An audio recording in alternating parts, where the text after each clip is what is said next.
Hi,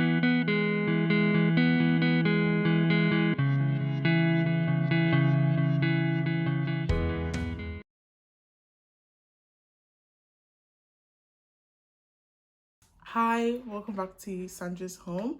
Today I've got Barbara with us. She is a psychologist and we're here to talk about sexual abuse today. I've got a few questions for her and then she will be answering and then we'll just dive into the topic. So, Barbara, would you like to say anything first before we start with the questions? Hi Sandra. My name's Barbara Lyons, and I've just got to correct you a minute there. I'm a psychotherapist, not a psychologist. Yeah. Don't want to get done for masquerading as a Sorry about that. Yeah. Oh, thanks for having me. Yeah. No worries. Okay, so we're just gonna start with the first question, which is what is the actual definition of sexual abuse? Well, it's a very short definition. I suppose, in brief, it's an abusive sexual behaviour by a person upon another person. Okay, and are there like different types of sexual abuse? Absolutely, absolutely. There's many behaviours that constitute sexual abuse. So it might involve violence or enticement. Mm-hmm. It might involve physical contact, such as assault by penetration, such as rape or oral sex. Mm-hmm. It might involve non-penetrative acts like masturbation, kissing, rubbing, touching. Or sexual abuse can be non-contact things like having to look at or to be involved in production of sexual images, having to watch sexual images, maybe encouraging children to behave in sexually inappropriate ways, or grooming a person in preparation for abuse. Yeah. So a wide range of abuse behaviours, Yeah. What are the like most common ones that we see, like we see in our society? What are the most common ones that you come across? I'm afraid I commonly come across all of those behaviours because I've worked in so many different situations. I've worked in residential home where young adults with mental disorders, a lot of self-harming behaviours, and that was family sexual abuse, ongoing sexual abuse. Yeah. But I've worked in rape and sexual abuse centres, so that might sometimes was one-off incidents of a sexual assault. Yeah. I've worked in children's services for many years, so again, ongoing sexual abuse, usually by somebody known to the person. So what's most common? It's awful, isn't it? But they're all common. Yeah, that's crazy. So that just goes into my next question, which is how does it affect the people, like the victims who've been sexually abused? How are they affected mentally and emotionally? Yeah. And once again, a potential far-reaching effect, but quite individual to each person. And I suppose different complexities would impact on that, like sexually abused by who? By someone you love, by someone you live with, and therefore you're in perpetual fear of it happening again. Was it a one-off event or was it many times? What age were you when this happened to you? Were you able to tell anyone at the time? Were you believed and supported when you told someone?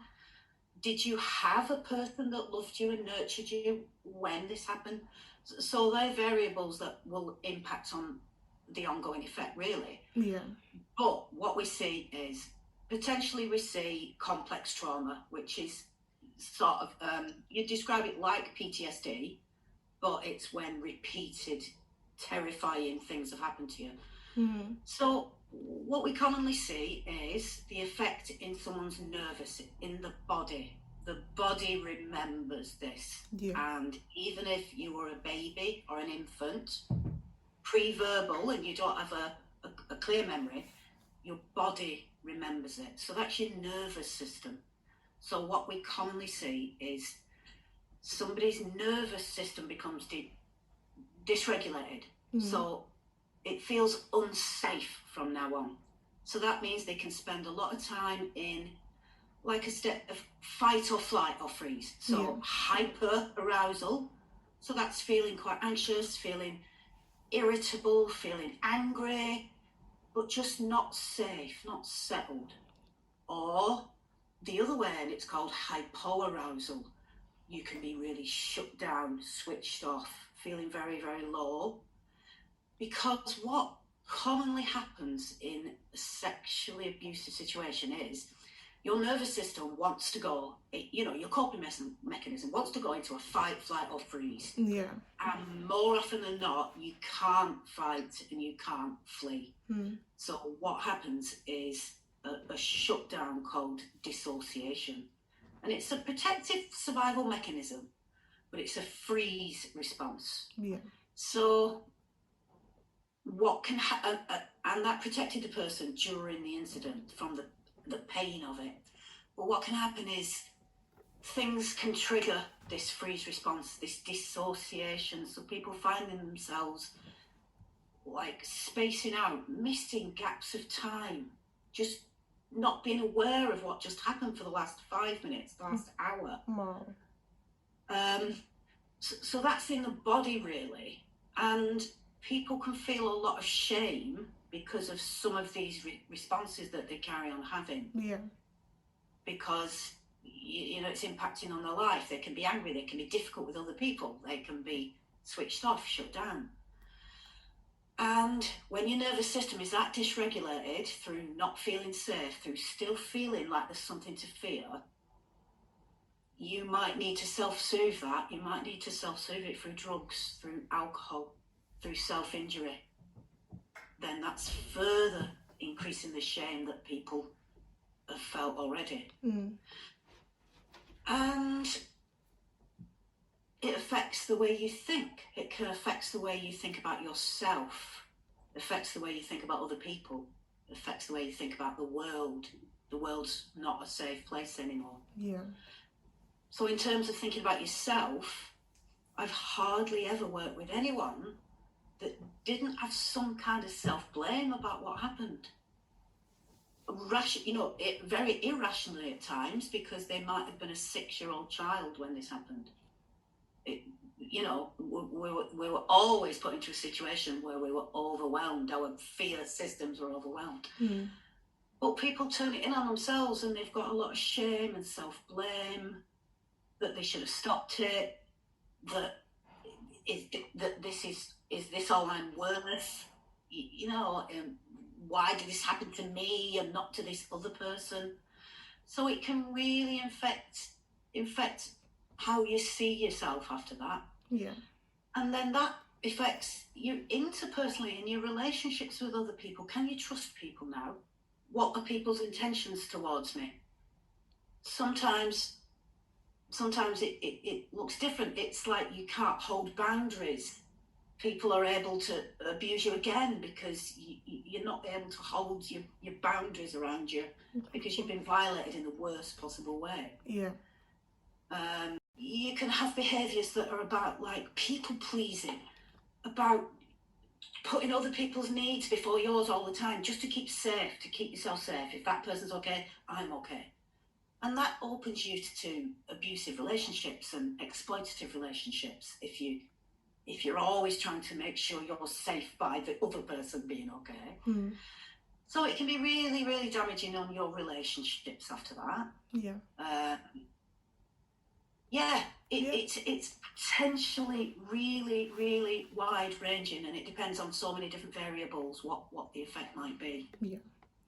All right. So the next question was, what do you do if you've been sexually abused? So we'll start from like maybe right after it, and also if it's been like a couple months or years that have gone by, what do you do after that? How do you make sure that you get yourself back on track and you don't like lose control of yourself to the point of what we just discussed?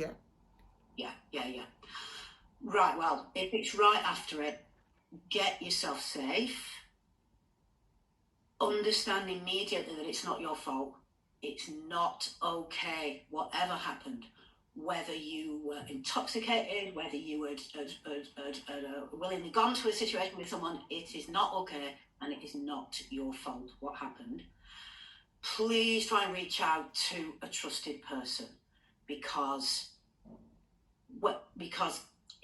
healing comes within a close relationship. If you can be connected to someone, if you've got someone that you trust and care about, get with that person. Preserve evidence, even if you believe that you probably don't wish to go to the police. I don't know, if you could just try and preserve the evidence, because you might change your mind later down the line. If it's happened, if it's historical, if it's happened a while ago, you can still make a complaint to the police. Not everybody wants to do that, so contact a SARC centre, a sexual assault referral centre, and you won't be pressurised to report into the police if that's not your choice. But you'll get the help and support you need. And I have worked with people who are talking about abuse that they suffered when they were 7 years old, and they are now 70 years old. Wow. Healing can still happen. It's not too late. Don't spend a lifetime judging yourself for the behaviours that this has led you to, self-injury, impacting your relationships. It's never too late to find a good therapist, a trauma-informed therapist, and heal. And as much as we've said the impacts can be so devastating, full healing is possible as well. So, believe the soul. Yeah. That's good. Thank you. That just follows up with the next question. What do you do if you're close to someone that has been sexually abused? Like, if you're a close friend or a family member, how do you help them? Right. So I can imagine what you'd be passionately wanting to do, and you'd be wanting them to report it, and you'd be wanting the persecutor to be brought to justice. Yeah. But be careful and tread carefully. Believe them. Don't question their story. Believe them, because being believed is one of the parts of starting to heal. Give all the control to them. Don't pressurize them into anything, because recovering from relational trauma like this is about regaining control, the person regaining control over their thoughts, their feelings, their actions, their life. So don't push them into anything. Make sure they give them control over the decision making. Just help them to feel safe. Listen to them. Be with them. Just don't think you have to have the answers, that you have to know anything in particular. Just be that trusted friend. Just listen and be there for them. Yeah. And love them. Of course. Yeah. Yeah. So, do you have any words that you like to say to people that, have been through this, and it's been, like you said before, no matter how old the person gets, or no matter how many years pass by, they can still achieve healing. I feel like there's a lot of people that went through it, and they feel like because it's been years now, it's, you just have to get over it, because they kind of hear that a lot, like people telling them, oh, it happened years ago, just get over it, just get over it. So what would you say to like people that say that to victims?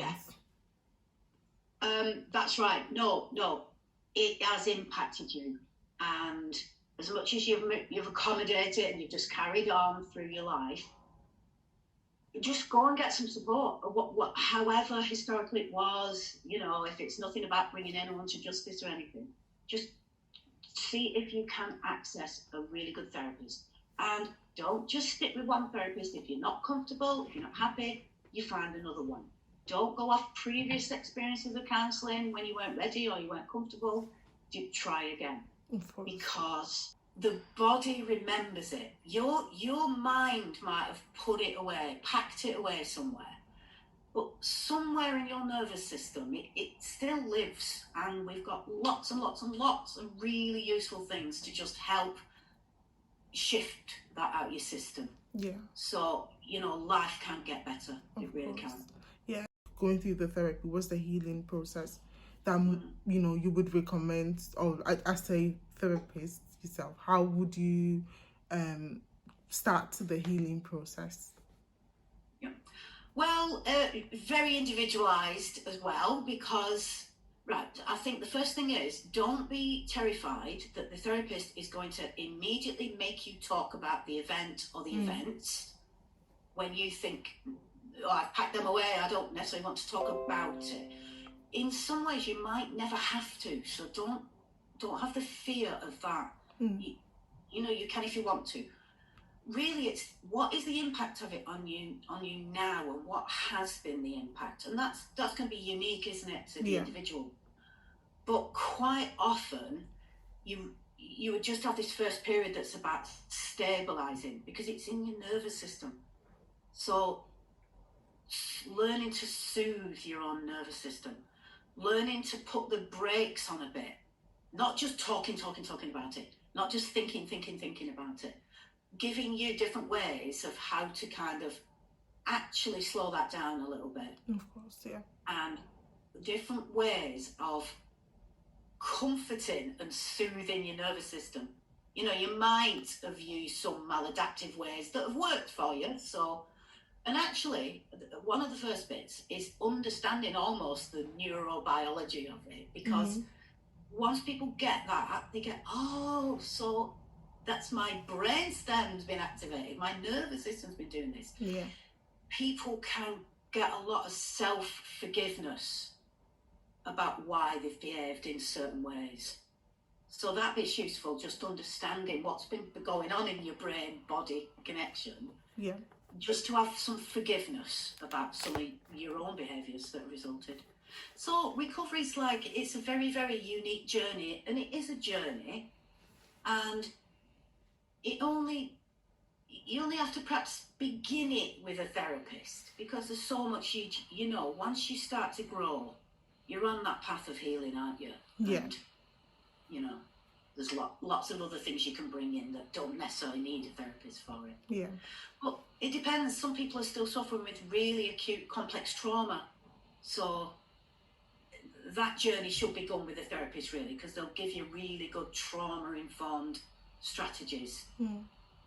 Because when your nervous system is so unregulated and it's been in charge of you in a way, that's where we need to start first, because then your top brain comes back online. You've got your thinking back, you've got your brain back to yourself.